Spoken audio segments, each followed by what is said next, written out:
Eh bien bonjour à toutes et à toutes, c'est iMage et on est parti pour la crypto news de ce 13 mars 2021.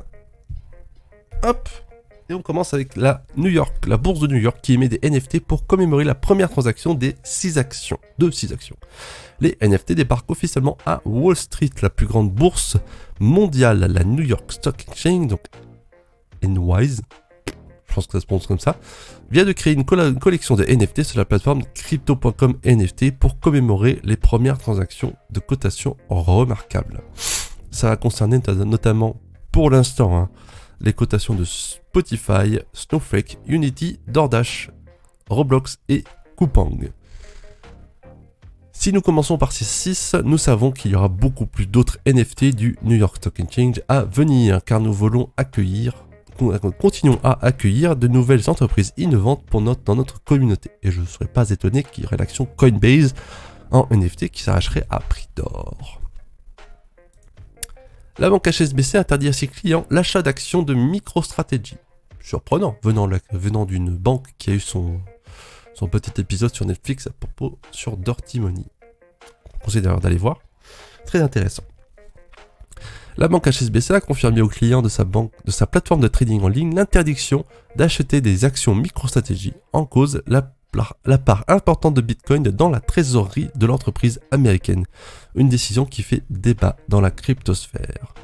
On peut voir là le tweet qui a été émis quelques jours déjà, qui dit que ils sont pas très contents. HITC ne proposera pas via l'achat ou l'échange des produits liés aux crypto-monnaies ou liés aux plateformes de crypto-monnaies. HSBC n'a aucun appétit pour une exposition directe aux crypto-monnaies et a un appétit limité pour les produits dont la valeur dérive des crypto-monnaies. Est-ce que c'est surprenant venant d'une banque aussi vieille que le monde ? Non. Have fun staying poor. Le Time Magazine signe un partenariat avec Grayscale et intègre le Bitcoin à sa trésorerie. Un pas de plus dans le secteur des crypto-monnaies, le Time Magazine a annoncé avoir signé un partenariat avec le gestionnaire d'actifs Grayscale. Il intégrera le Bitcoin à sa trésorerie, une première pour une publication d'ampleur. Et s'ajoute à ça un autre changement important. Case Grossman, le président du Time Magazine, commencera à être payé en Bitcoin. Et ça, c'est très important. Et, je vous le dis encore une fois, les entreprises commencent à peine à s'y mettre au Bitcoin. Donc le bull run n'est toujours pas fini. L'UNICEF explique à tel point Bitcoin est précieux pour ses activités. Bitcoin pour un meilleur suivi des investissements. En octobre 2019, l'ONG UNICEF avait dévoilé un fonds d'investissement crypto destiné à soutenir les projets open source au profit des enfants du monde entier. Plus d'un an après son lancement, cette initiative a permis à l'association de lever 34 millions de dollars. Et il soulève un point très important, c'est la traçabilité. Explique notamment Thomas Davin, directeur du bureau de l'innovation à l'UNICEF.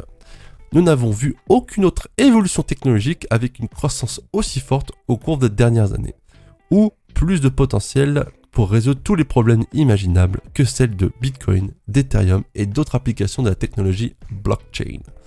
Les startups reçoivent les investissements libellés en crypto, les startups qui reçoivent les investissements libellés en crypto doivent utiliser les crypto-monnaies telles quelles, sans conversion. Cela permet à l'UNICEF et à nos donateurs de mieux comprendre ce qui est fait de l'investissement. Comme on dit encore une fois, beaucoup plus de traçabilité, c'est ce que permet Bitcoin et Ether notamment. Le géant du Bitcoin FTX s'associe avec les légendes du Miami Heat. Comment les crypto-monnaies deviennent mainstream. FTX envahit la NBA.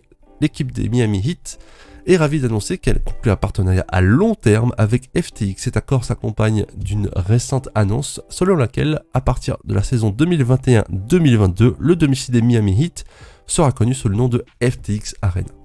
Bon, ça fait plus penser à une plateforme de trading pour les dégénérés que un stade de basket. Mais bon, voilà. Au moins, il y a le nom FTX et ça fait plaisir. Nous voulions nous associer à une ville et à une franchise qui sont dynamiques, diversifiées, innovantes et toujours tournées vers l'avenir. En ce qui concerne ces qualifications, Miami et les Heat n'ont pas leur pareil. Voilà, le petit mot de SBF qui a été reconnu, qui a été listé par Forbes comme étant le plus riche acteur des crypto-monnaies, avec 8 milliards 7 je crois. Ça fait pas mal d'argent. Transition avec les winners d'aujourd'hui. Eh bien, bravo à tous ceux qui ont détenu du Venus, XRP, Torchain, Uquid, Dogecoin, Polygon, Nexo et SafePal. N'hésitez pas à prendre votre profit si ça n'est pas déjà été fait. Je vous remercie d'avoir regardé cette émission. N'hésitez pas à like ou dislike, à commenter et à vous abonner à la chaîne. Et je vous dis donc à demain pour de prochaines news. Bisous.